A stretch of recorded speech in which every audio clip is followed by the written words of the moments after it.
Good morning, everyone. Thanks for joining me for another live. It's a beautiful day in Oregon today, and I just appreciate you spending your morning with me. I'm getting my comments set up here so I can see who all is on, so be sure and send me hello from where you are. And I'm just, it's a little delayed here, so let's see where my comments are. There we are. Okay, Debbie Hedges, hello. Hi, Debbie. My daughter Kim is on. Kathy Warren, hello. Jennifer Green, Debbie Lewis. Thank you all for watching. Anna Wheeler, good afternoon. Oh, it's afternoon, that's true. It's morning in Oregon, but afternoon in other parts of the country. Sharon Cottle, good morning. So I have a really fun project for you. We're going to get to that, watercolor.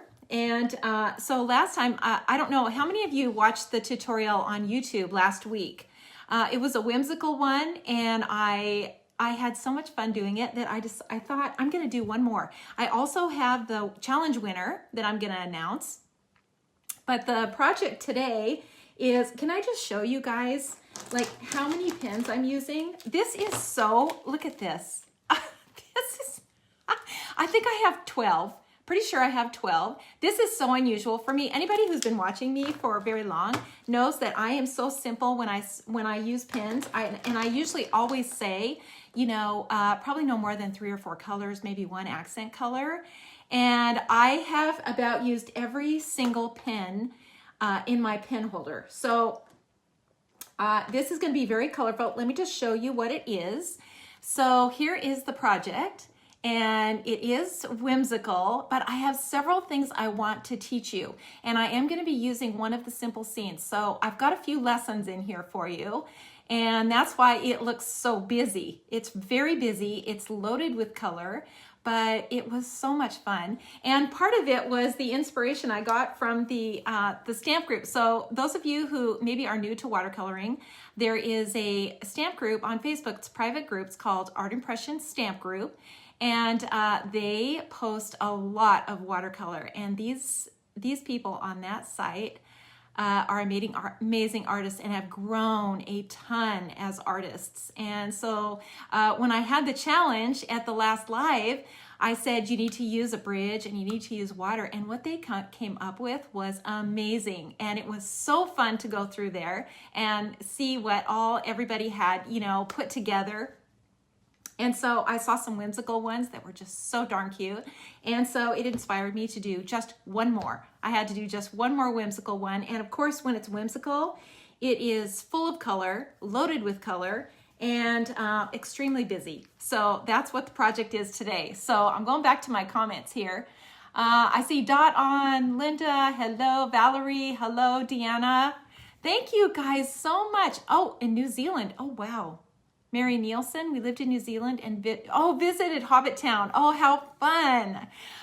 It is just, I don't know what it is about making those things, but anything whimsical is just so much fun for me. I just love, love, love doing that. And then you can exaggerate everything. So if you look at this project, do you see how big the flowers are next to the door?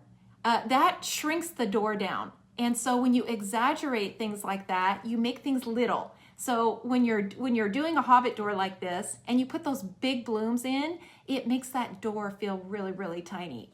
So just one of the things I want to teach you today, like I said, I've got several things I want to teach you on that project that you can incorporate into other projects as well. So hello from Germany, hello. Valerie, hello from New Zealand. Wendy, Lynn, Deborah Westerman from Michigan. Hello, Ruth Ann. Ruth Ann is on the Art Impression Stamp Group. She is a fabulous artist, just amazing. And like I said, these gals who post there all the time are so, so good. So if you're new, they post all levels. So people who have been doing this for years and people who are brand new. So there's a lot of inspiration on there, a lot of ideas on there. So you do have to request to join. It is not our site. So it is not our Art Impression site, but it is an Art Impressions group. and they are amazing. So let me tell you the challenge winner for last time's project. And it was actually, here was my take on it. And this was the one that I did in the last tutorial on YouTube. It needed to be a bridge and water. And then they could finish the project. The winner is D Fury. She had the cutest project with the fairy door and the tree. So cute. And she's the challenge winner. She wins a $40 gift certificate to Art Impressions website. And Claire is going to post, I'm sure Claire is on, she is going to post a link so that you can go on there and see all those challenge entries. They are so good. I'm so blown away by the talent out there. It makes my job so much fun. I love to inspire you. I hope I can do it until I'm 90, which isn't that far away. But okay, so let's move on here. How many of you watched Kendra's tutorial yesterday on the discontinued? We are bringing this back because we have heard you. So many of you have asked that we bring some of these discontinued watercolor sets back. And so here is the second one we're bringing back. We're doing a throwback the first Tuesday of every month. It's Kendra. So she is a fabulous artist, of course, and she did this really cute tutorial on that set, and she used a simple scene with it. It just turned out so cute, really simple. And you still have 2 days to get that set. So it came out yesterday. It will be out for 2 more days, and then it is really gone for good now. So I released these, I don't even know how many years ago, and they were great, and I had them for a long time, but they've been retired for several years now. And some of you have said, please, can you bring those back? And so we heard you. We did. We bring them back. So we'll bring back one set every month this year, and you can check that out on our website. And let's go on from here. Okay, so before I start, I gotta show you guys something. I gotta show you my wall of inspiration. So I'm gonna take the camera and I'm gonna walk over to my wall and show you guys something. So I hope I don't cut you off or anything. And please don't look at my messy office. I'm gonna try not to show you all of my messy office, but I'm gonna walk over here and then turn the camera around so that you can see. Okay, so here is my wall of inspiration. Are they just the cutest? I love this so much. My Photoshop genius son, who is also our graphic designer, he had these made and changed the color out a little bit. But how cute are these? This is Ian. He is our oldest grandson. He is 14 now. But isn't this the cutest picture of him? I love this picture so much. Ian Christopher. Love him. This is, and he belongs to my daughter and son-in-law. They are in Canada, although they are here now. So they're here, and we're thrilled about that.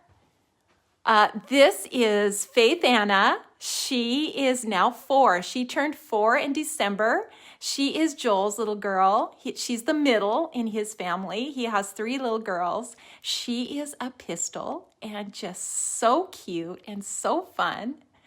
This is Kendall Joy. She is my daughter's and son-in-law's, and she is 6 now, and she also is pistol. Creative and funny and just a joy to have around. This is her little brother. This is Aaron Scott, and he is 2. He's 2.5 now, actually, and just the sweetest, cutest little guy. He has curls now. This is Eden Noel. She is 6. Isn't she just the cutest? This is Joel's oldest little girl, and she and Kendall Joy are only 3 months apart, so they are besties, and they get to spend more time together now since Kim and Kevin are in Oregon. This is our littlest one. This is Gloria Faye. She is now 7 months old and just the sweetest little girl. This is Joel's littlest one. So I love this part of my office. I see this every day, and we had these posters made, and they're actually posters. They're like foam core, and they're printed. And then Phil just finished putting the rest of them up for me, and they're just Velcroed onto these little boards in the background. So I am in love with these pictures. So if anybody is interested in having these made, we found a really great website that made these. They're not super expensive. And how fun are these? So these are about, I want to say, are they like 2.5 feet by 2 feet, something like that? I mean, they take up most of my wall, but am I the most blessed Oma? And I'm Oma, so they call us Oma and Opa. That's what we are. And I had to show you guys that. I just love it so much. So now while I've got my camera off, I'm going to turn you around so that we can do actually do the project. Okay, so here we go.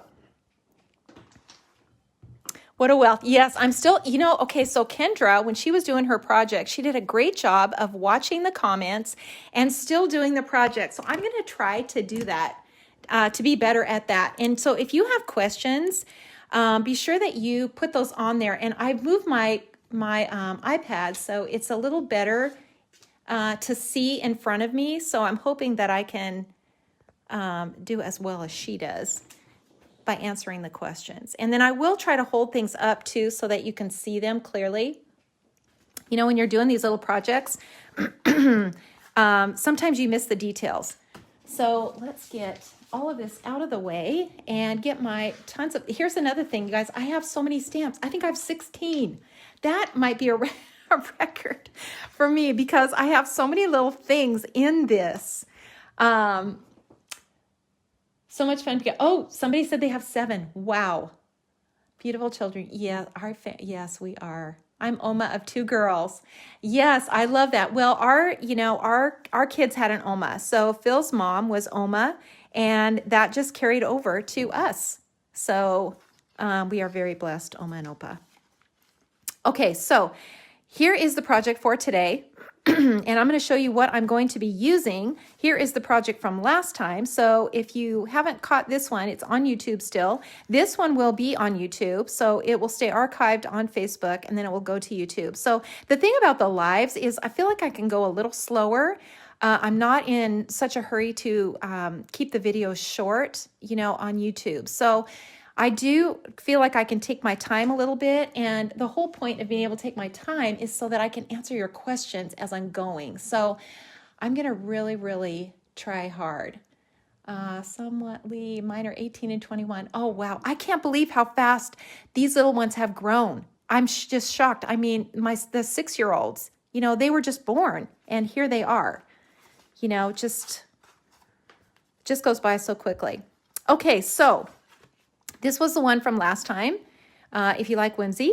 And here is the one from this time. So what I'm using is the Hobbit door here, and I'm going to show you how to turn that. So let me show you what that actually looks like. So here is the stamp, and you can see that it's just front on. It's not the side. You don't see the side much. It's just a front on view. So I'm going to show you how to change that and make this a side view. So it looks like it's into this hill, and you're looking at it a little bit more from the side, okay? This is the pier. So this is the pier from the boat set. But, keep in mind, you can use, you can use any of the fences. So what I'm teaching you when I put these things together are just different techniques and ideas that you can incorporate into other projects that maybe you have. So I'm using this little pier right here in these 2. And then, of course, the Hobbit door, this one. This one would have worked too, easily worked too. I'm also using the simple scene. Now in this one, this was the challenge project. I split this apart so you can see how narrow the lines are on this simple scene. So I stamped the left side and then I moved it and then stamped the right side. And I tipped it a little bit so that it looks like it's going downhill. Now in this case, I'm just using this, and I'm only using this one. So I've sort of reversed the position of these rocks, and I left this one off. So really, I'm only using this line. And the whole point of this is to show you that you can use this many different ways. You can use these simple scenes, in many different ways. They're really, really versatile. And, if you just think about it a little bit, there are lots and lots of ways. Now, you could take this again and you could use it on the other side, maybe up here, and you can bring a creek down this way. So I didn't use anything else on here except for the stones, and then I put them on the left-hand side of this little pond. Okay, so we're gonna do that. Also now on these little mushrooms, I wanna show you, now this is the same mushroom, it's this one right here. I wanna show you how to open this up and show the underside. So it's actually the same stamp, but you would never know that it's the same stamp because we're going to modify it a bit. And you won't believe how easy it is to do this. It's nothing to it. And once you get used to just drawing in something a little bit of freehand, it's not hard. And I do it with a pencil so that I can easily erase it. Okay, so I'm going to show you how to do that. And we're just going to use this one little mushroom. You could do the same with this one. You could leave this center off. You could leave this center off here, the inside, and then just bring this line across the back. So when you go to ink it, you just ink the outside, leave this off, and then take a pencil and just continue that line. And now you have the back of this mushroom. Okay, now the rest can all be interchangeable. And what I did was I picked 2 long stems, and I don't know what sets you all have, so I try to pick things that, you know, some older things, some newer things. So it doesn't matter what long stem. It really doesn't. I put long stems in, and like I said in the introduction, these big blooms dwarf the size of this little house. So if you have tiny little flowers here, this is gonna look big. So you want to dwarf this little door so it's tiny, it's whimsical, it's a little fairy door or a Hobbit door, and you do that by putting in large things like large blooms. So these would have worked too, any of these. I just grabbed these 2 long stems just because was the first thing I grabbed. And I knew this was from an older set that maybe you had, and I knew this was from a newer one. So whatever long stem you have is going to work. Then I picked some of these tiny ones from the mini flower set, and I did these little tiny dots in here. They look really whimsical to me. I did this little one because I think it looks like wisteria. So I've got kind of this wisteria growing over the door. If you don't have that one, you can use, let me show you another one you could use if you don't have that one. And did I put it in here? Oh, this one. This one, if you have this set and you don't have the other one, you can use this one. This one will work too for that. So I use this one and I use this one. And here's a long stem too. You could use that one easily. A little branch, you know, if you have space and you can get some of these in there. I love this little guy. It adds a ton. Now my little composition is jammed, so I really didn't have space to put it, but I may in the next one. So, you know, every time you do these, they're a little different, and you just never know. So here's some foliage. I'm using the smaller foliage, this one here, just in here where the little flowers are. Just using a little bit of that, and here where the wisteria is, and then this tall grass. So again, we want to kind of dwarf these little things by putting in some tall grasses. So these 2 and at least one of these little vines. And then our grasses, of course. You know, I don't know how many projects I've done without the grass. Not very many. Maybe the snowy ones. But most of the time I have some grass of some sort in there, and it's just a great filler. You can see that I used it to create this hill that comes up here and this idea of the hill back here. So you can see that this is in a bank, and you do that by showing the side of the hill. So a little grass. And then the filler flower, I just used that as a background of color here. I wanted some light color in the background, so these would really pop out. And so I've got this little filler flower, of course. And then I wanted to put a bird in here. So here we go again, dwarfing these things. I wanted to put this little bird in here, and then I stamped in here and didn't have space. So I'm going to try to make room for a little bird like this on one of these little mushrooms in this one that I'm doing. So I am also giving these away. So if you are interested in having one of these, you may just put in the comments, just tell me that you would like to have it, and we'll put it in a drawing and we'll give it away. So do that in the comments section. So now here we go. I'm going to just move this over a little bit. So this is a little closer to me.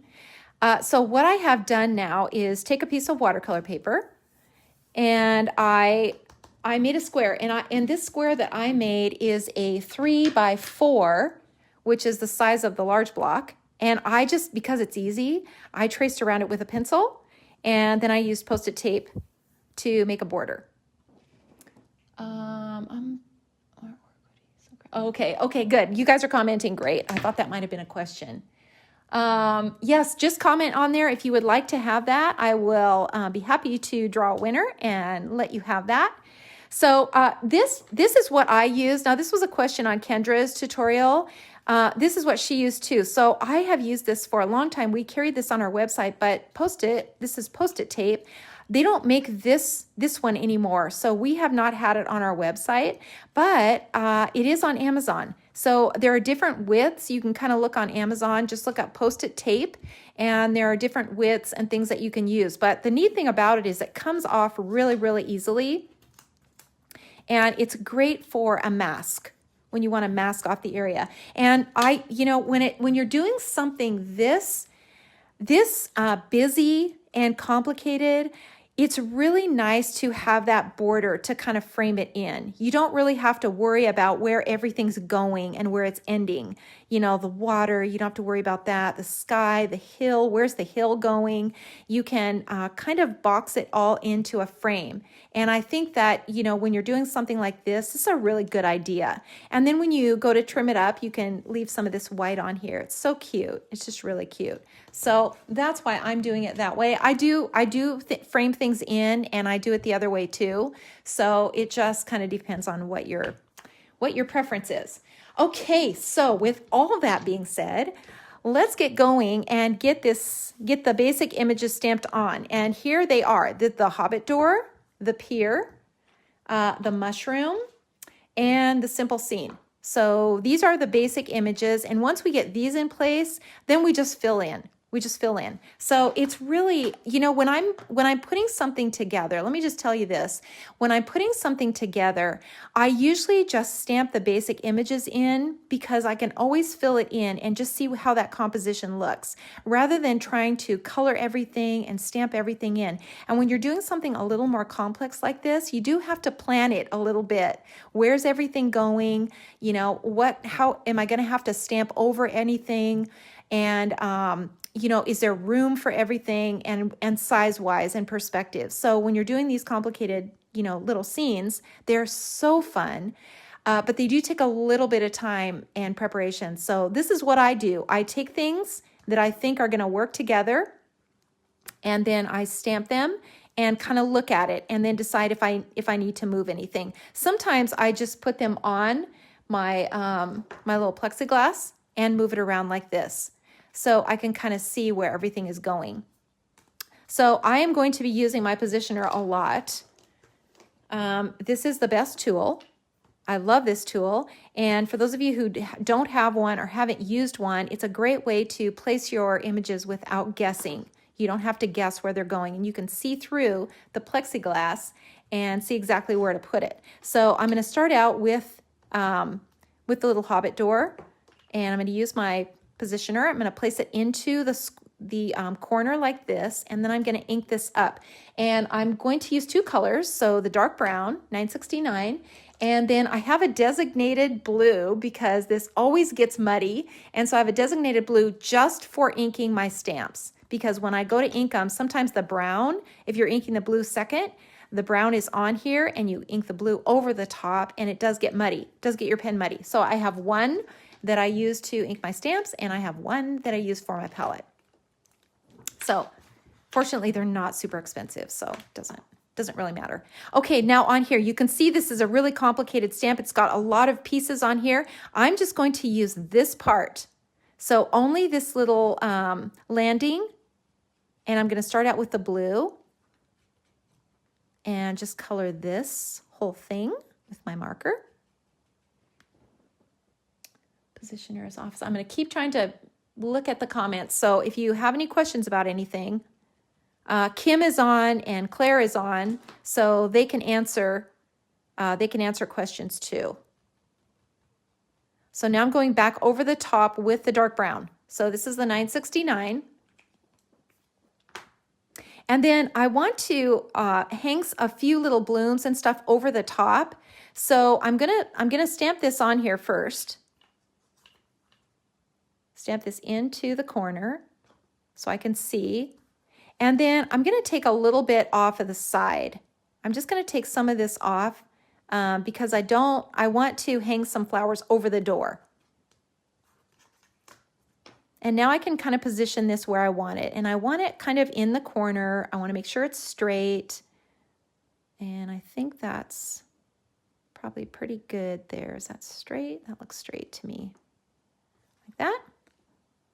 And don't stamp anything in here really hard. You don't want a lot of pressure, with these.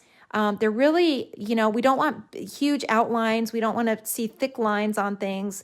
And you can see here where I rub that off. Now I've got room to have some little blooms hang over the door, like it's hanging over the top. Okay, so we've got that in. So let's go on now to the pier. We're going to get this in now. And I can use that same little piece of acrylic. And I'm going to use those same colors. I'm going to use the blue first.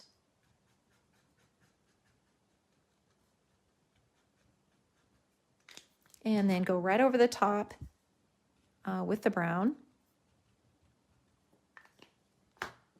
And I'm going to stamp this off just because I really don't want that too dark. And then I can stamp this in the corner and place this where I want it. And I think probably right here, just below that little Hobbit house or little Hobbit door. I think that's pretty good right there. And that's straight. And then remove that and just huff on it and stamp it. And again, not too dark. And we're taught as stampers, man, you really want to stamp that hard and mash that stamp down. And that's the opposite. This is just press and get that image on there very, very lightly. Okay, so now let's go to our simple scene. And the nice thing about these is that you can see where they go because they are clear. So I do love that about these. So I'm going to use two colors now again, and I'm going to use that blue. And then I don't want to ink this little rock that's out here. I don't really need it. It kind of sticks out too far since I'm using it on the other side. I don't need to ink anything else.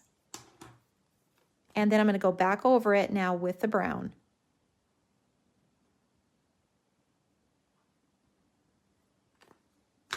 And I can see, just by seeing through this, looking through this, I can see exactly where I want to put it. And again, don't press too hard, just lightly, just super lightly. So now we've got this in here, and now we can put in those little mushrooms. And I'm going to use positioner again to get those mushrooms in. So here it is. And I'm just going to use the brown on these and stamp them off. So just the brown only. And stamp it off onto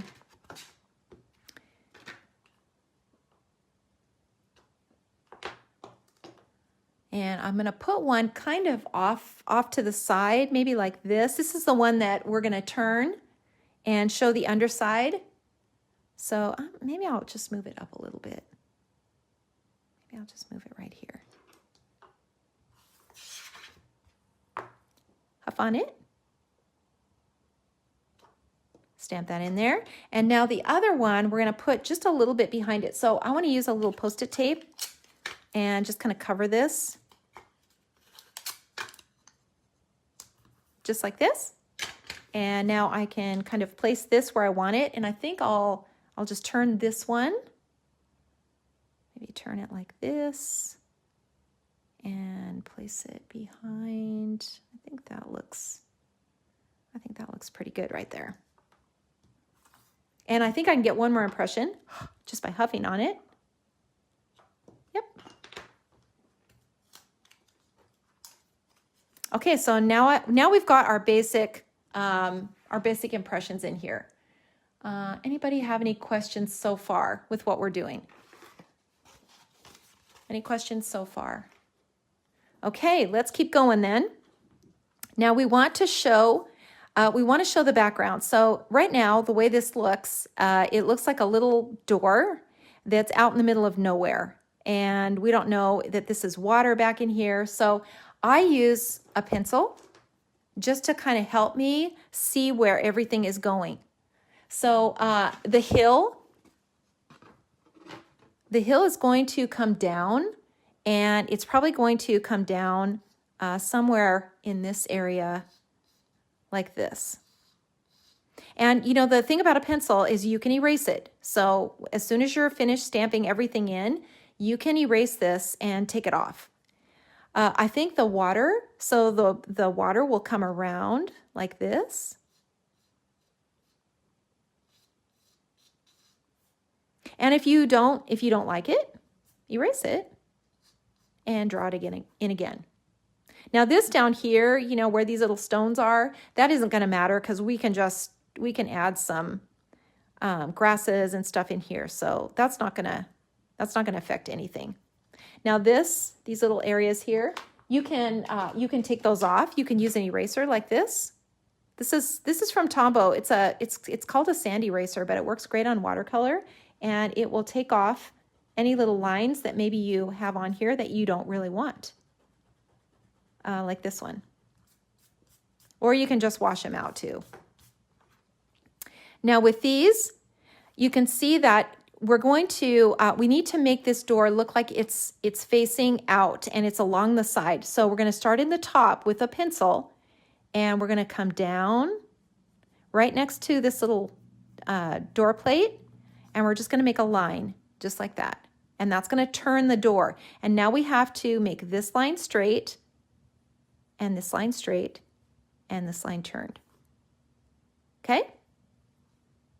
And then we'll put a shadow. We'll put a shadow in here, and that will turn that door. And actually, we can make a little line here too. And that will change the perspective of this. Love the cute mushrooms. Okay, if you guys anybody have any questions so far on what we're doing? Okay, so let's keep going.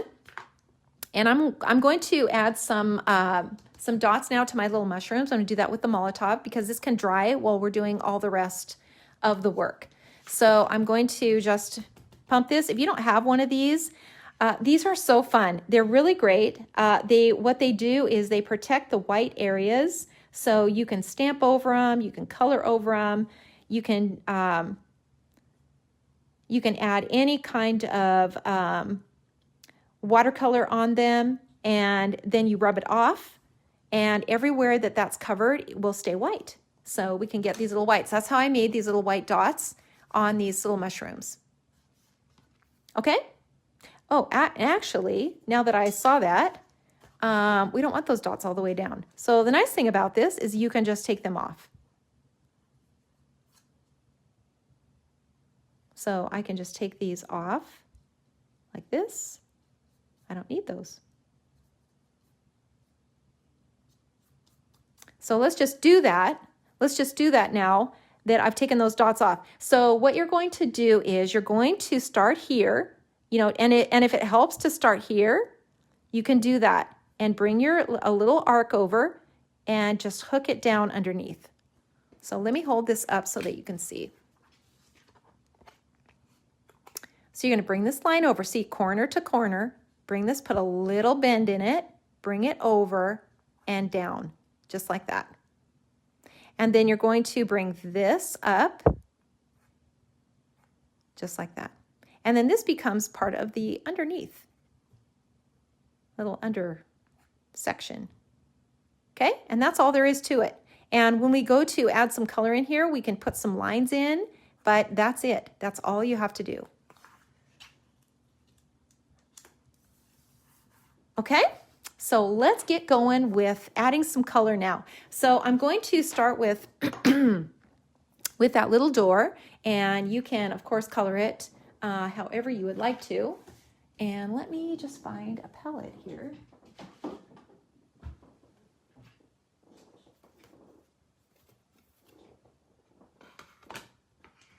Okay, here is a palette, and I'm going to dip my brush in water.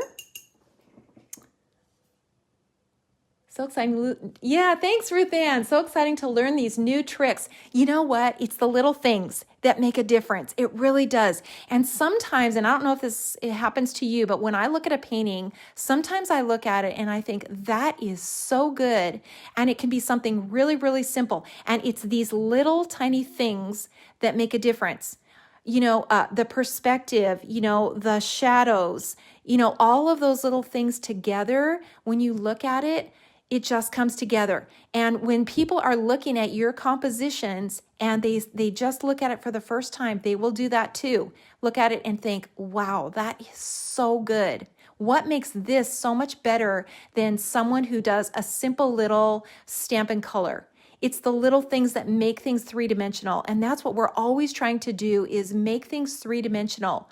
Bring things forward, push things back, making things look rounded, showing shadows. And if you can do that, learn these little tricks to do that, you are going to be successful. I promise. None of this is hard. It's all just a matter of learning how to do it.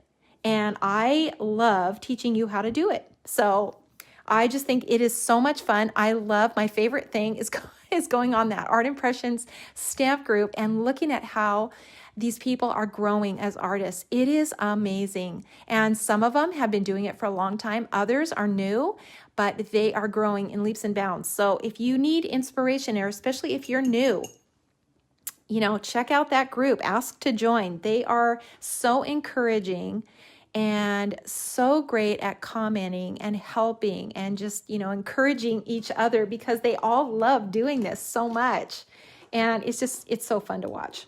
So, okay, let's get back to this. We're going to pull the color now out of the lines. And you can see this is going to be a shadow back in here. And under here, this is going to be three-dimensional. These little details, we can always put these in. But you can see how that's starting to look now like this is turned. And let's put some color on here. So let's put something bright on. This is a number 407, and it is, I think we're going to we're going to have this available. We don't have it yet, but I think we are going to have this available. I love this color so much, and I think we're going to add it to our website. But it's a 407. It's a very bright, and you can just brush this on now. So just use your brush. And this is flat, so you don't really have to worry about, a highlight in the center or anything like that.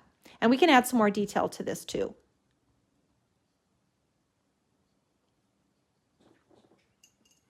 The more times that you go over it, the darker that color is going to be.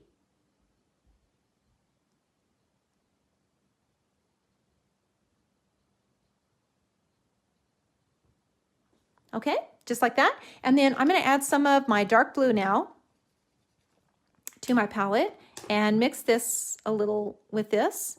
And I'm going to make my first pass now with the shadow.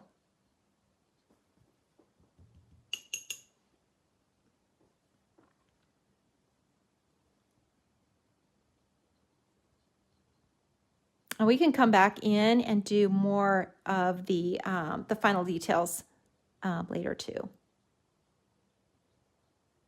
Just adding a little color now to these stones. Just pulling some of this color out. This little doorknob, it's round, so it's going to have a little highlight on it. So I'm just going to use my twin tone now and just color this in dark and leave that little highlight.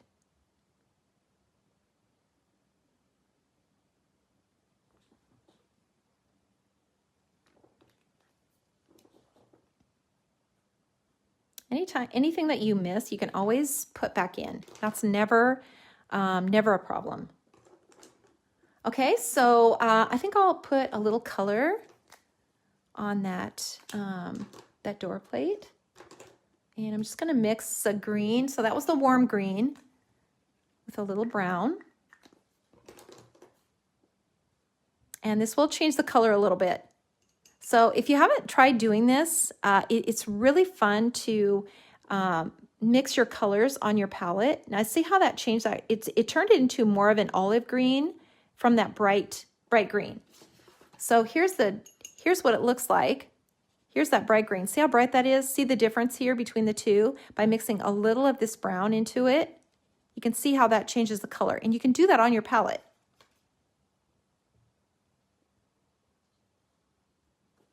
And I'm going to take this blue now, and I'm going to make this shadow go clear across here. And that's going to make this look like this little door is set back farther. But this is a bit of an overhang here.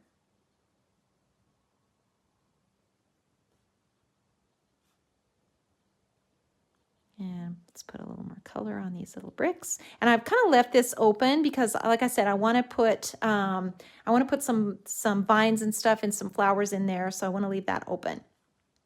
Okay, let's go on now to the pier. And we're just going to pull out the color from the lines.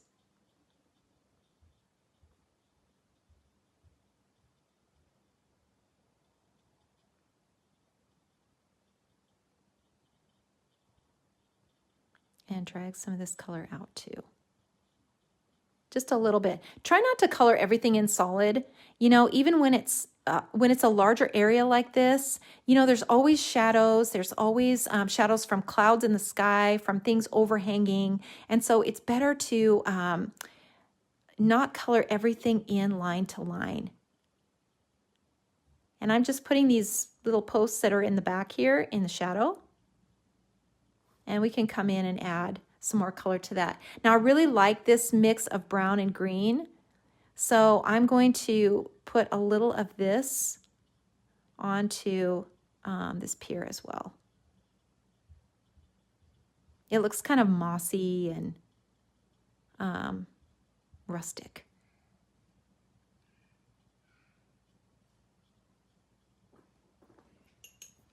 And we can put just a little bit on here too. Just a little bit of color. And I'm going to take my fine tip and, you know, some of these areas where the boards are, you know, if you can add a little detail in there, that's going to really make things look more realistic too. And especially under here where these boards go into the background. See how that brings that forward? Just putting a little dark line in here.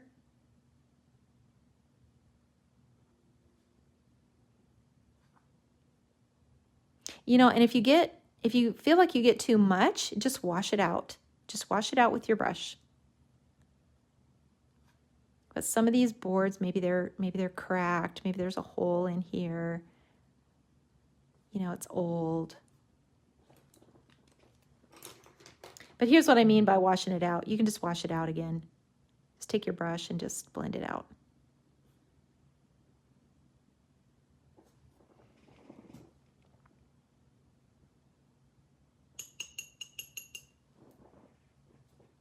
Okay, so let's keep going. Let's keep going. Let's move down to the rocks. And you can see this is starting to look more realistic. You know, you start out with just this flat image.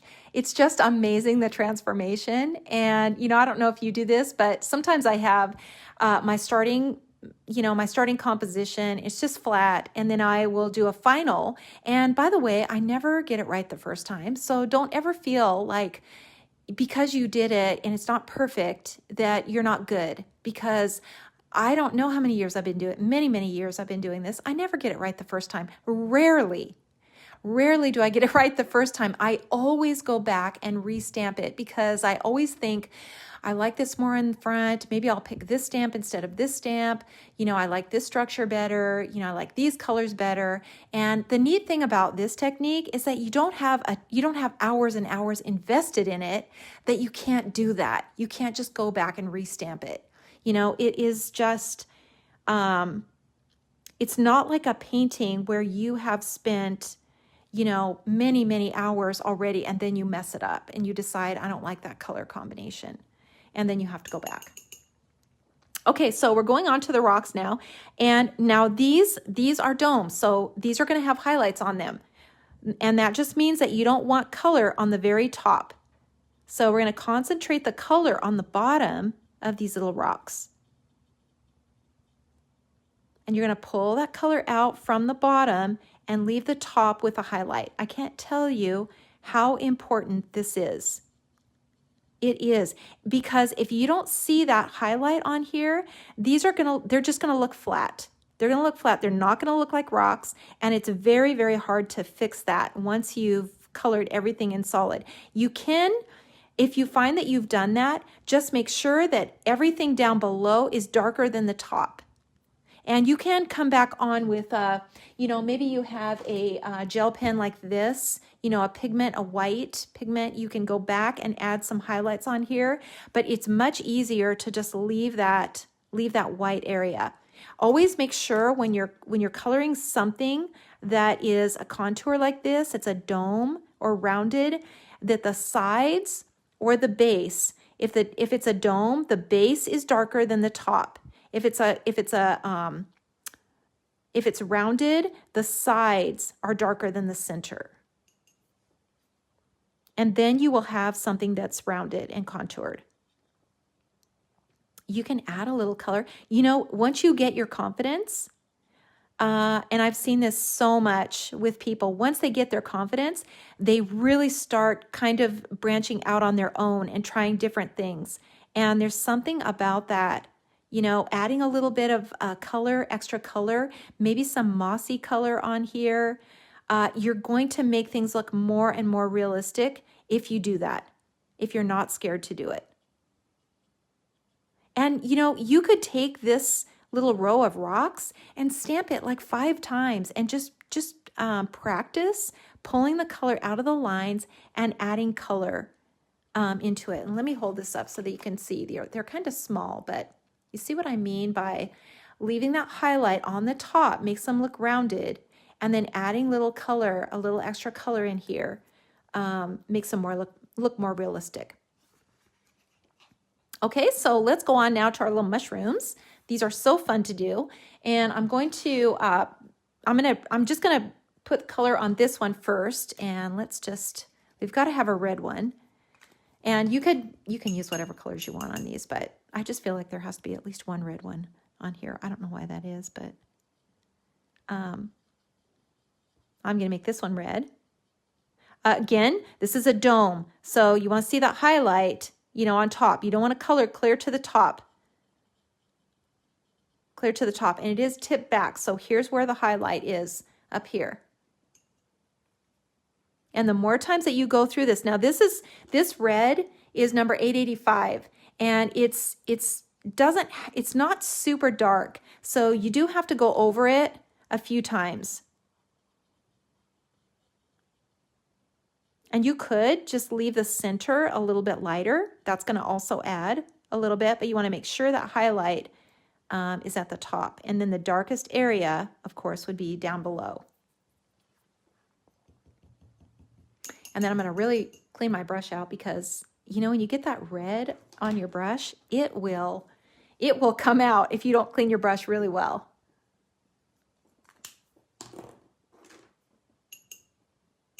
So I've used that. So this is at 407 again. It's the same as I used on the door. It's bright, bright teal. And I'm going to just add this now to here. Same idea with that highlight on top. And I'm going to now just put a little of this color underneath. You know how we made that little jog in there? So I'm going to add some color now to that. And if you make these pretty dark, when you take that masking fluid off, that white just pops. It really just pops out. So now let's go on to the stems. And we're just going to pull this color out. It's pretty light, and that's totally fine. We can add a little blue maybe to this one.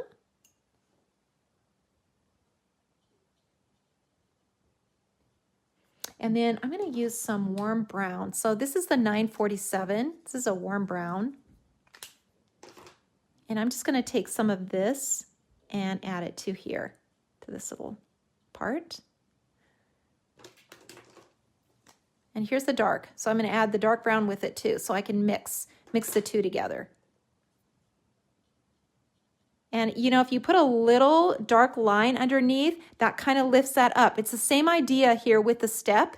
You know, when you have this little line here, it kind of brings that up. You could also just take a fine tip and add some detail in here like this.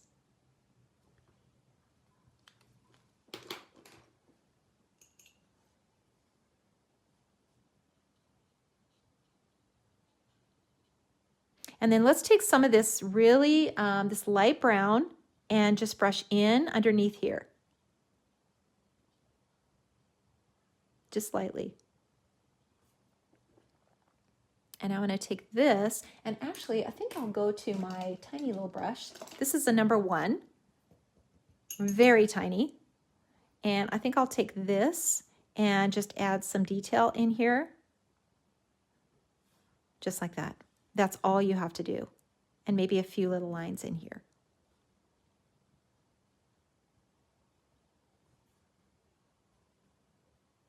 And I'm just gonna put a little dark line there. That's it.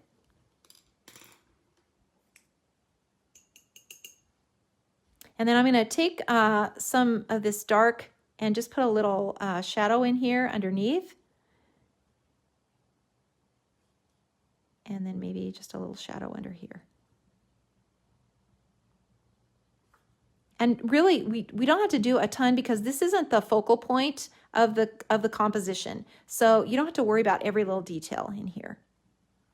Okay, so we've got these done. So now we get to do the fun part, and that's add all the busyness to it. So that's exactly what we're going to do next. And so let's start out with the grasses, because that sort of defines our area where everything is going. And you can see kind of how it's coming together now. You can see the composition of it. You know, we have these larger things forward. We've got this little door back into the hillside. We've got our water here. So let's kind of define where everything is going. And I'm going to do that with a little grass. And I'm just using, it doesn't matter what green you use. I'm using the number 177, but you know, you can use any green. So I'm going to bring this around so that you can see this sort of walks out to this little pier. And this is, you know, it looks like it's just floating kind of out in the middle of nowhere. We need to put a little hill in here, so this is resting on something. And we're going to do that with the grass. So just like this. And we can tuck some back in here. We can tuck some in here. Of course, back in here. And then around the edge of the little pond here, we can kind of go around like this. And then at the end, we'll put the grasses in that are kind of at the top.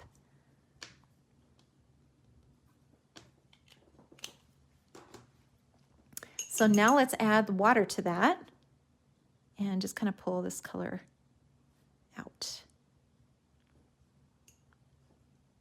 And you know what? I got to do my little bird. This is what I did last time. I had all this grass in here and then I forgot to do my little bird. So let's see if we can fit this little bird in. Let's see if we can do that. So I'm going to use my positioner again.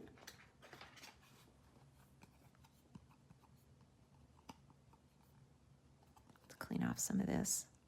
I actually have about 5 or 6 of these, and so when I'm doing these complicated projects, I just leave everything on here and I just pick it up and use it again.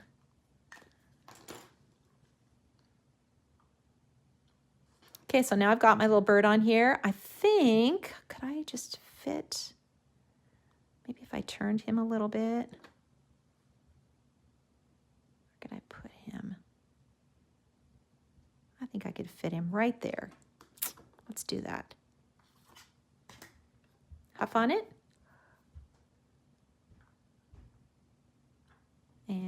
Stick him right in there. Perfect. Okay, glad I didn't forget that. Okay, so now let's continue on with the grasses. And you can drag, you know, this color out, you know, into the main area. It doesn't have to all be colored in. You don't have to color in everything.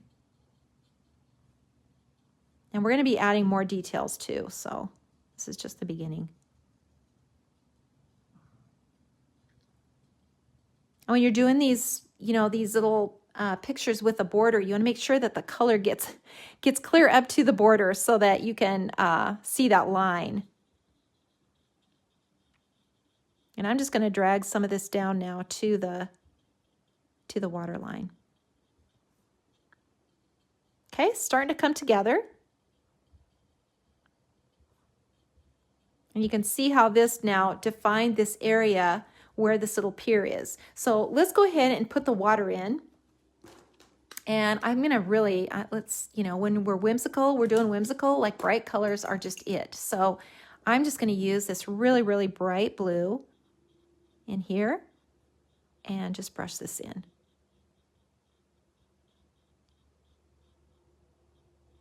Keep it away from, you know, a bridge or a pier like this because that will bleed in and you don't want to have that.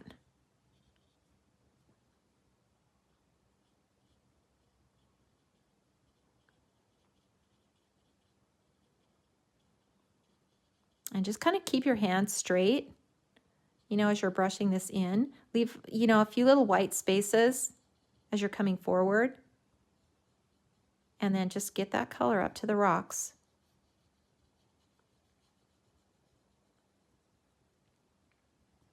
And along this little grass line.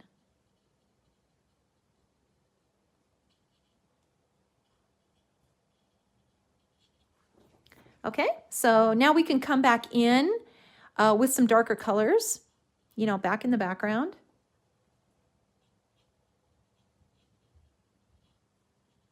And then especially underneath here, this really needs to be a shadow under here.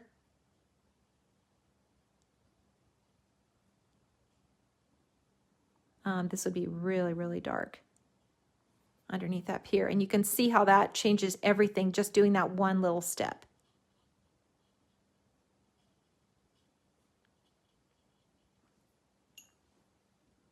And we can add a little movement to the water too.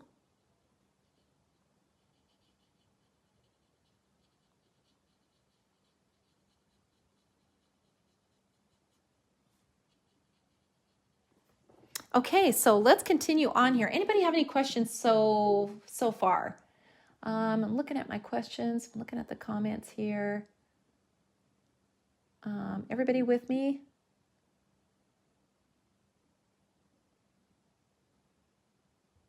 Okay, so far so good. Okay, everyone. You know, I will go back through the comments again when I'm off of the live. So if there is anything that someone hasn't answered, I will get on there and answer that. Okay, so let's do this little bird. I think he's so cute. So let's just do him. Pull that color out and then give him maybe a little, how about let's go pink.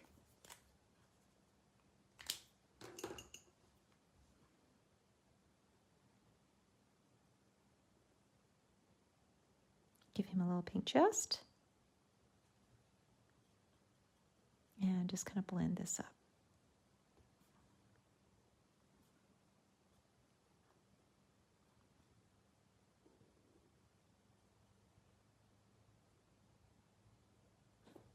And I'm just going to take my fine tip and make sure that that little beak is really dark and his little eye is really dark. And then actually, you know, you could just make sure that his little feet are dark too when you're stamping it on a dark surface like that.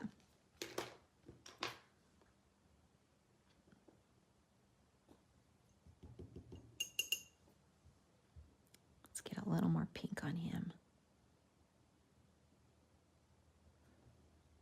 And I'm sure there's no bird that's exactly this color, but I don't think that matters. Where's it all?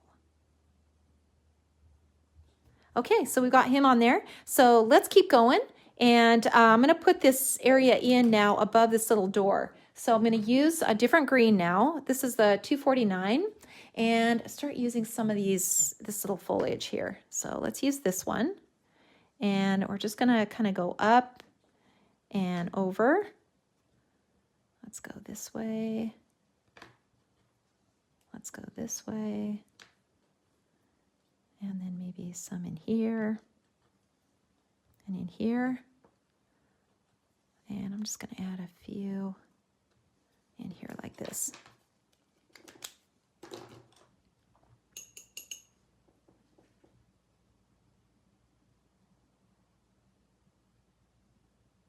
And just add the water. So you're just touching it, just adding the water, you know, just blending it out. And then I think I might put in just a few more here, just in this area. Kind of look like it's kind of hanging over.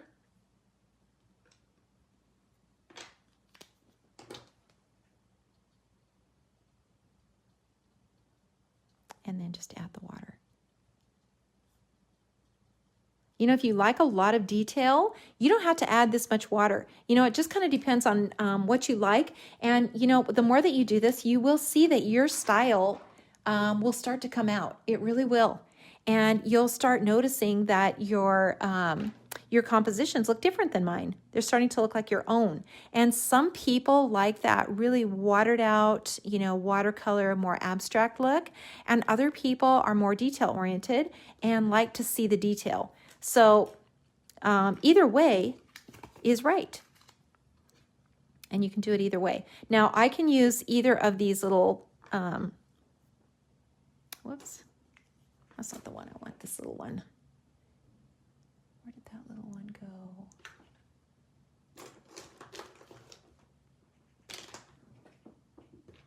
Okay, where is that guy? Oh, here it is. This little one. And I'm using the purple. So I'm just going to put these little guys in.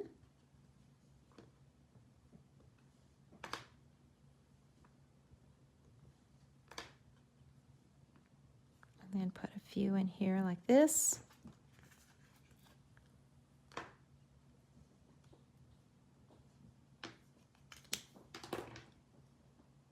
And then just kind of blend it all together.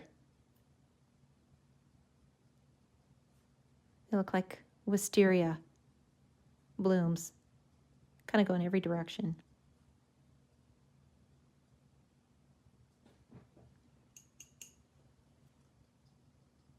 And just pull that color, you know, to the corners, so that you get that all filled in.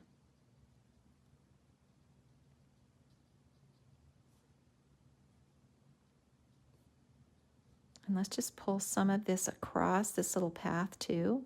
Just drag some of this color across.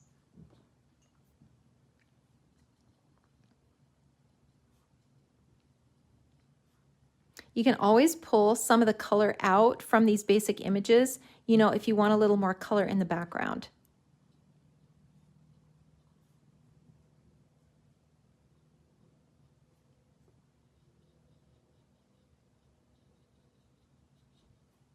Okay, so let's keep going, and I'm going to add some of my filler flowers, some bright color in the background now, and I'm going to use my yellow and just stamp a bunch of this in the background.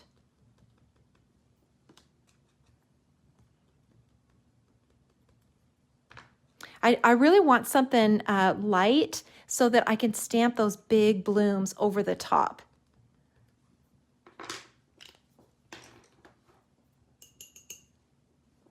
So stamp it and then pull the color out.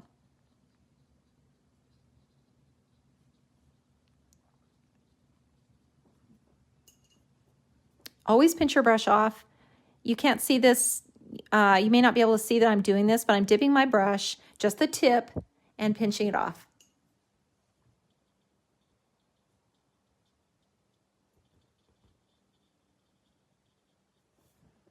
And let's add just a little of this color. along the edge.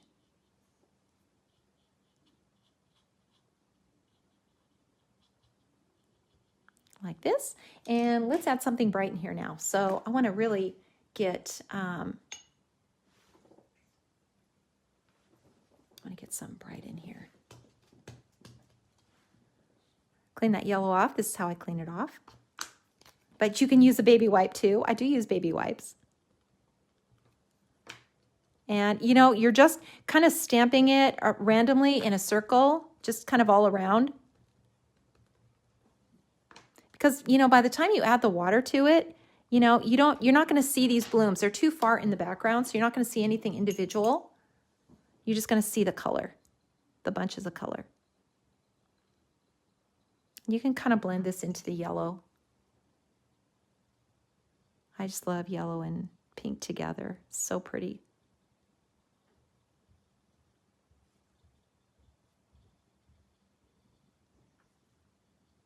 I mean, you could have trees in here. I mean, there's just so many things that you could add to these little compositions. You know, filling it with flowers, that's just one way. Okay, so now I've got this. I'm going to go ahead and put that grass now into the background along the top of the hill. And you can use, you know, you can use any green, any of the greens. So now you can see how that's coming down.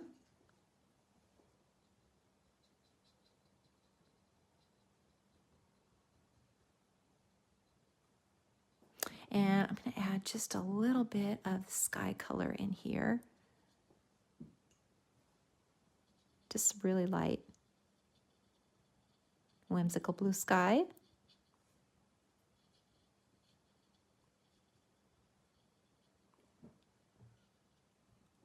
Just like that. And now let's add in some tall grasses and just switch greens out now. So I'm going to add these in, these tall grasses. One goes to the, or actually those are both the same. Whoops.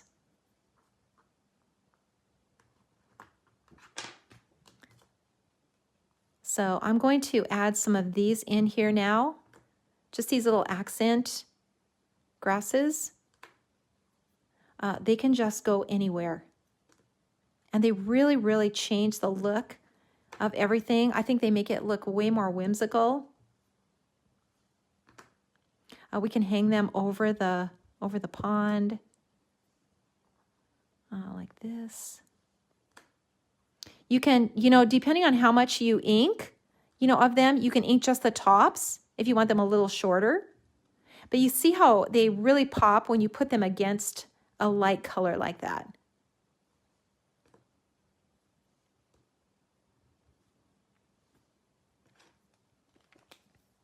And then we can put in our flowers now. So let's do our long stems. So 2 colors, and you can see I don't need the whole stem. That would be way too long. So I'm just going to do the blooms, red, and then I'm going to do the stem, maybe just this far, and just stamp this in here, just like that. And then maybe do another one.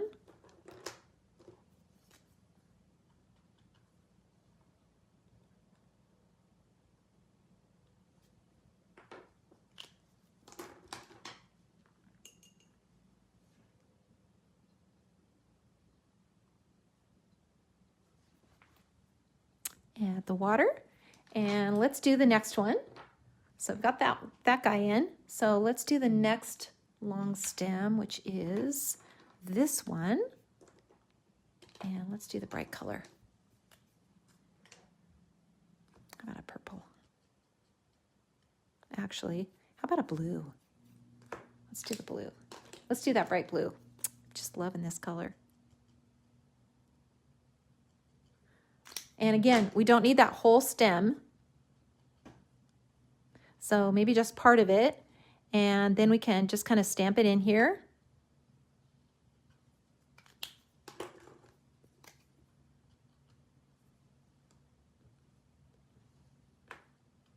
And you could even just use the bloom alone. Actually, let's hang one down over the water. I think I did that on the other one.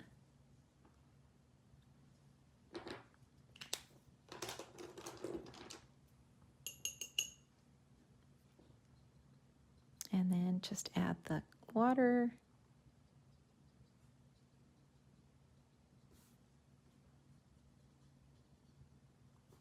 And then this little guy that's hanging over, we just need to put a little shadow here.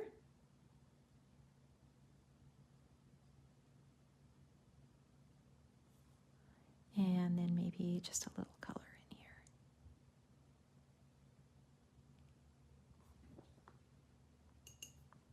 And the same with these that are kind of hanging over the pond here. We can just add a little color into the water.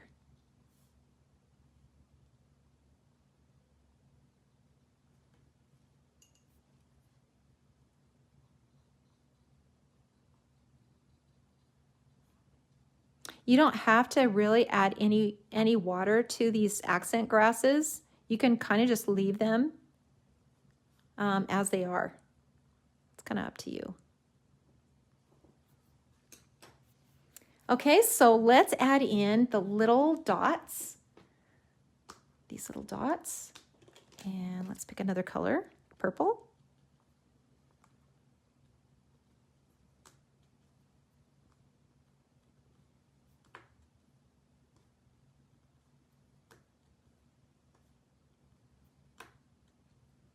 And we can put some in here. We can put some in here.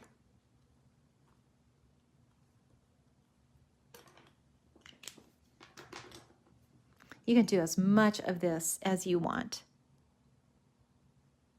And then just touch it. Again, if you like that detail, you don't even really have to add any water to it. You can just leave it.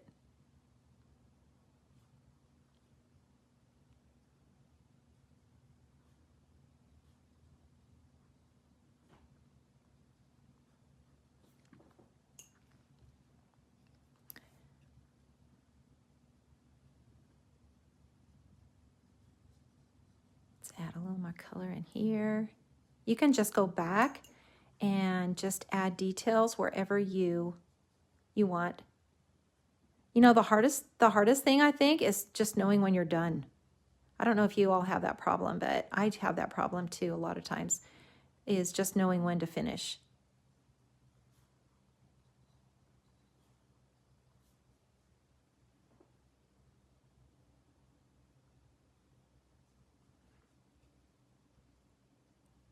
Just going to make sure this is really dark in here, this overhang. And see a little shadow of these little flowers.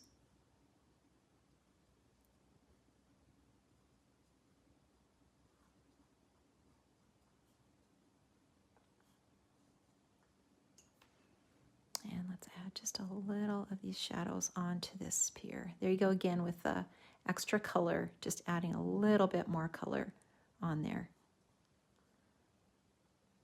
Let's really brighten this guy up.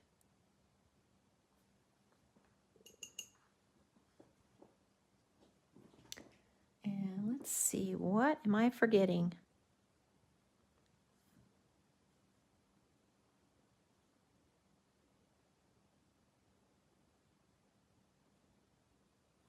I think we're getting close to being finished.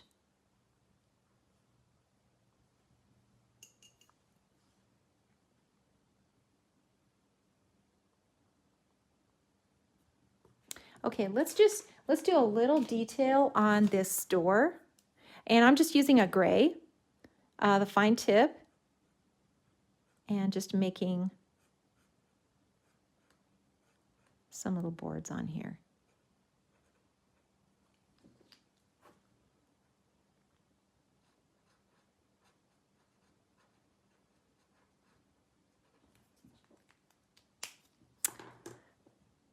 Okay, I think we may be ready to wrap this off.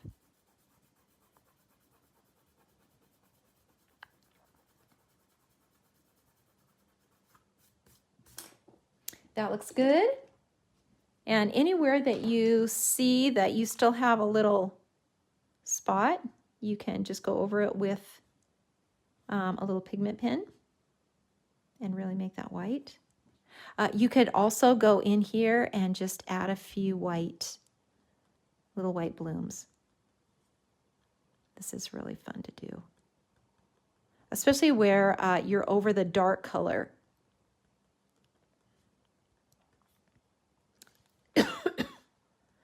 You know, back in here, you can just add a few little white.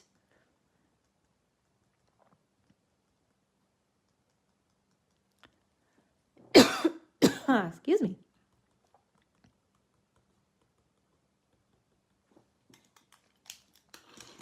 Okay, I think that looks pretty good. So let's take this off.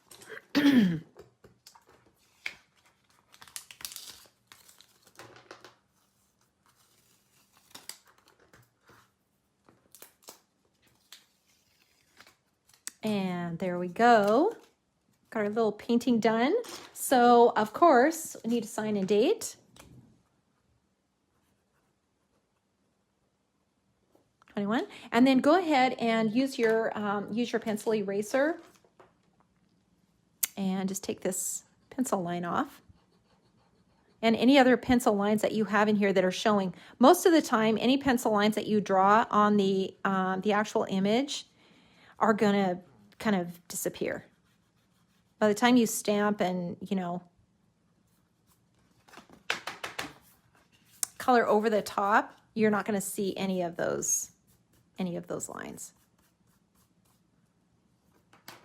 Okay, so let me hold it up a little close so that you can see all the detail on here. This was really a fun project. I hope you give it a try. And then, or try a different way. You know, try something different in here. I'm going to switch back over. Turn this around and switch back over and see if you have any questions for me.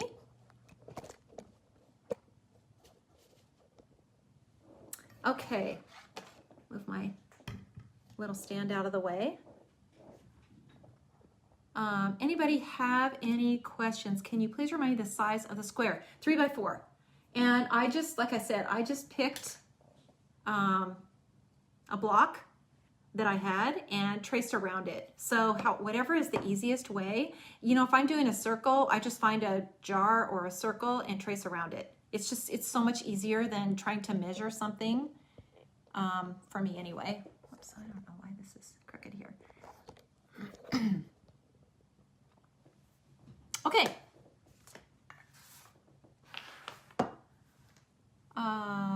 Need to use so. Love the bird. Hope I win. Okay, so cute. 3 inches by 4 inches. Thank you so much for a wonderful lesson. Thank you for joining me, you guys. This is so fun. Thank you for the lesson. Great project. I love the framed work. Thanks, Karen, so much.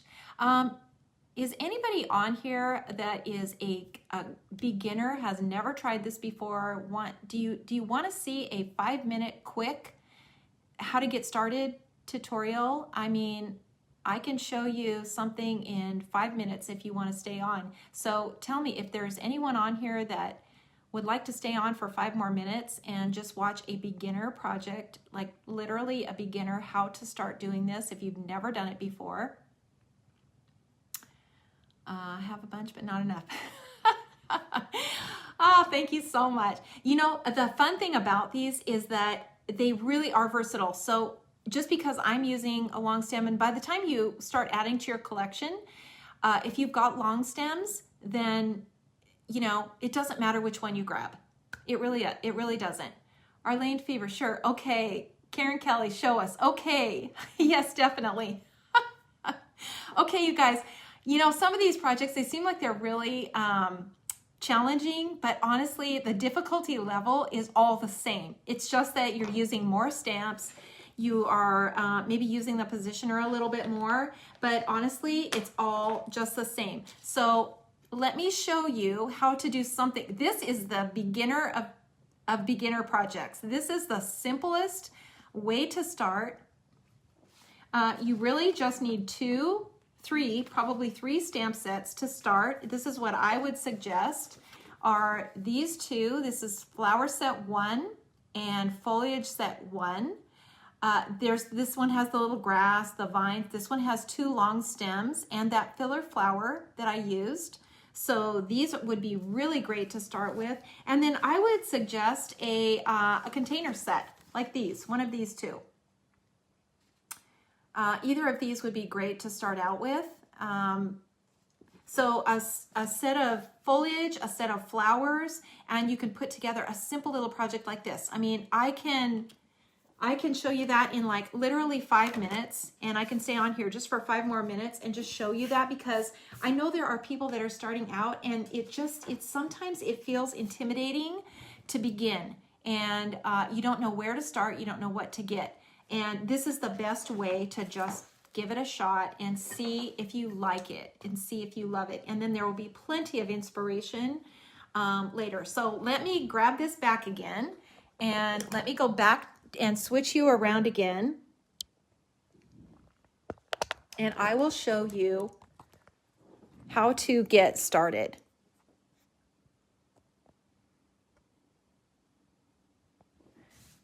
So you want to make sure you're using watercolor paper. That's always the first step, is that you want to use watercolor paper. Cardstock is not going to work. So those of you who are beginners, you do need to get watercolor paper. The brand that I recommend is Canson, 140 pound. I love this paper. It's textured, but not too textured for these tiny little lines. So the first thing you're going to do is take your container or your basic image, which would be something like this. This is from one of those sets that I showed you. And you're going to ink it in 2 colors, the 969 and that dark blue, which is the 565. And you're just going to ink it up use the side of your marker, go right over the top with the dark blue, and then stamp it off. Stamp it off on a scrap of watercolor paper, and then stamp it onto your watercolor paper like this. Okay? Now you're going to take a brush. This is a number 4 brush. Let's see. Problem is I'm bought but feel frozen on getting started. Okay, right. This is the way to get started. And you know what? It's about getting your confidence. So once you get your confidence down, you'll be ready to tackle other projects. And when it comes to stamping your flowers and your foliages, your vines, practice that a little bit before you try to put it into a composition. Okay, I'm going to show you how to do a composition really quickly, but what I would suggest that you do is take these vines, take these flowers, get a sheet of watercolor paper, stamp them a bunch of times, and then add the water to it, and then put it into your composition. So what I've done is I've dipped my brush in the water. I'm going to put this onto the screen so that you can see it. Dip my brush in water, pinch it off so my brush is flat. And now I'm going to start by pulling the color out of the lines and dragging it to the center. Dip your brush again, pinch it off, and drag the color to the center. When you have something rounded like this, you want to always make sure you have a highlight in the middle. And the other thing is, never cross the lines. So you don't want to drag your brush over any of these lines that are horizontal. You want to do each section on its own, each section. And this is always the beginning of everything. You always want to start with a basic image and then add that color to it. And this is going to start making it look 3-dimensional. Now, you can add a little color to it. So let's just say we want to add, maybe we want to make this pot purple. So we're going to do it from the palette, never directly to your paper. You would never take your marker like this and try to color this. It would never work. So you want to take your brush now with a little water and apply the color the same way that you pulled the color out of the lines. Okay, just like that. And then dip your brush, and now you want to take that color and drag it to the center. And you want to repeat this until the pot is as dark as you want it to be. Drag it to the center and leave that highlight on here. And now you're going to do it again. And you're going to pull this color now to the center. And just drag it over.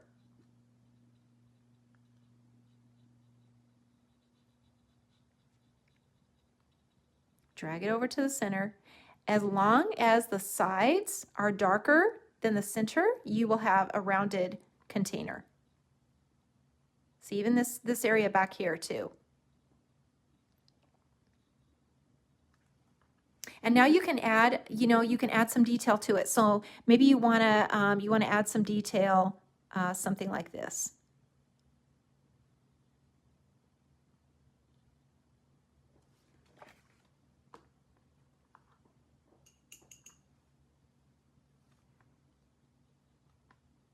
And I'm just going to make this just a little bit darker in here.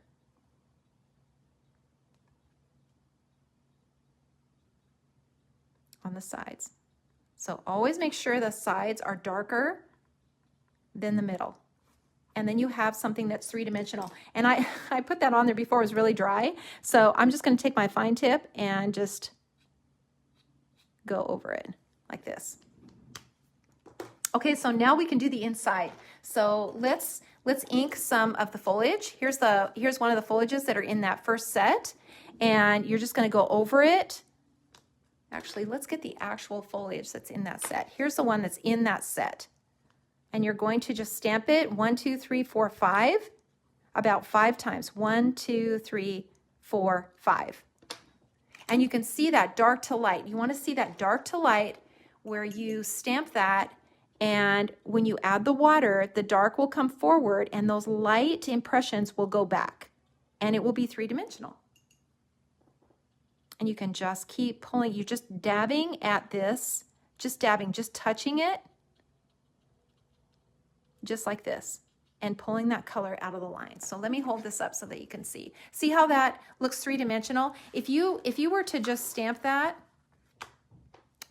onto watercolor paper like this, and add water to that, you're going to see that definite image. What you want to do is stamp it in a repeat, and that just means 1, 2, 3, 4, 5.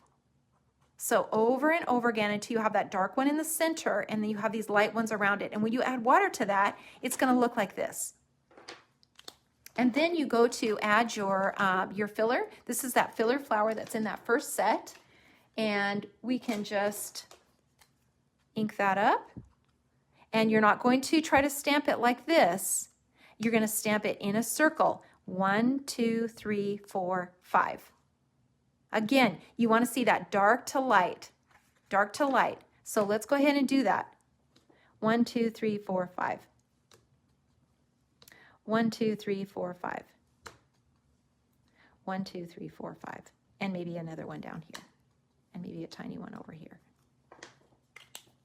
And once you get that stamped in now you just add your water.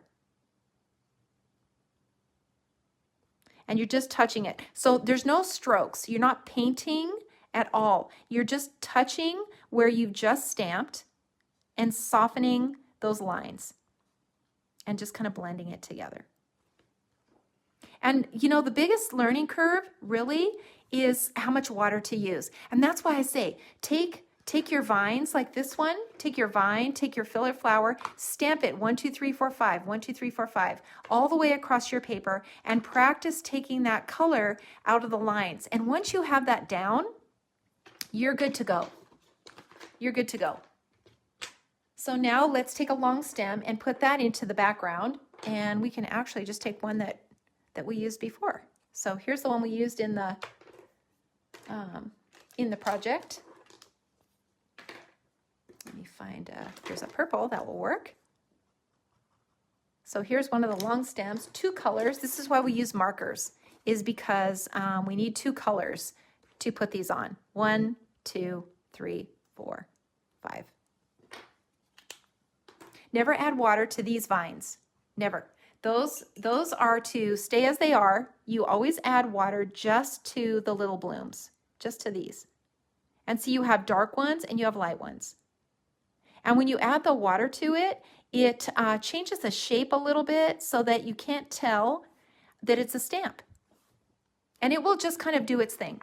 You could also go back in here and just do a little little dot in the center if you want, just like that. Then you can add some little grasses to the bottom. And this one too is walked. 1, 2, 3, 4, 5. Walked. So not like this. Not like this. Because that will never blend. You'll never be able to blend that. It looks like 3 little clumps of grass. The grasses are made to walk. 1, 2, 3, 4, 5. Like this. And when you add the water to it, when you add the water, you're going to pull that color up like this and out. Not like this, but pull it up and out. It's going to look way more natural to do it that way. So let's finish this up. This can also go any direction. So in our last project, if you were watching the last project, you could see that I did the grass up at the path. It goes either way. It goes any direction because it's walking.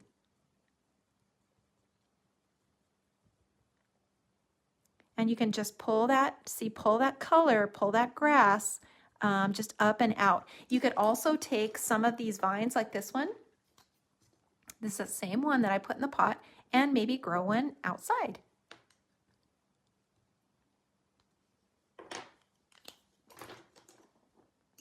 Now see, here's another reason why the markers. You see how big this stamp is? And I just inked the tip, just the tip. So you can change the look so much just by how much of the stamp you use. And then you can add, let's add some of that, more of that purple here. Here's those little dots.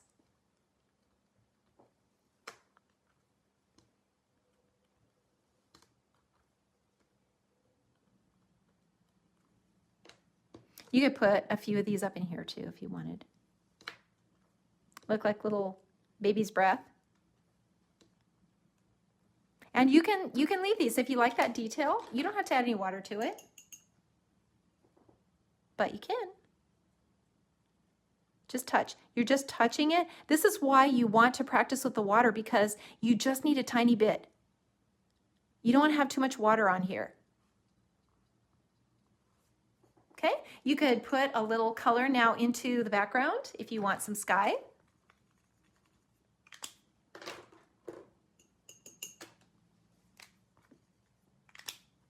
Just a little bit of this. Whoops, I'm off the. So a little bit of this color. You know, the more water you add to it, the lighter it is. So, you know, when you want to get that sky in here and you want it really light, you can just brush in a little color like this.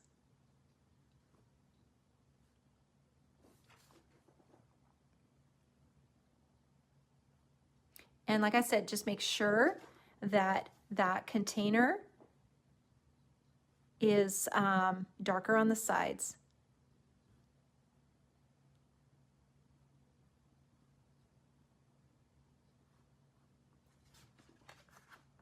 And let me hold this up. So there you go. I hope this was helpful. There is a tutorial on YouTube that is a starter. So it kind of walks you through all the basic images, you know, or not the basic images, but the flowers and the foliage sets. So it kind of tells you, you know, when you're looking at these, how to stamp all of these. There's a way to stamp them, like the grass that I just showed you, how it walks. There's ways to stamp the vines. These are filler flowers. These are long stems. These little dots are very similar to these. And they have a specific way that they're stamped in order to make them work like this and look like a watercolor painting. So check that out on YouTube. There are lots and lots of tutorials on there. Many tutorials. I think I started Watercolor Wednesday 4 years ago, and I have been doing it every Wednesday. So there are lots and lots of tutorials on there that you can, that will help you when you get started in this technique. But I would always say to start out simple. Start out with a foliage set, a flower set, and maybe a set of containers. Get that down and see if you love this technique. If you do, then add to your collection. Every set you buy, you're going to be adding to your collection. So you're going to be able to use what you have every time something new comes up. Even these old throwbacks, they can still be used with stamps and the sets that have come out now and more recently. So I would encourage you to give it a try. It is so much fun. First set, flowers and foliage, and then a set of containers. You can't go wrong. Watch those tutorials, those beginner tutorials. Diane Mason, I could watch you paint all day. Diane Mason is a fabulous artist. So she is very talented. I love this. I love this technique. I love that you can do it. You really can. It's just a few simple rules, but start out simple, give it a try, and practice. You know, nothing is ever foolproof.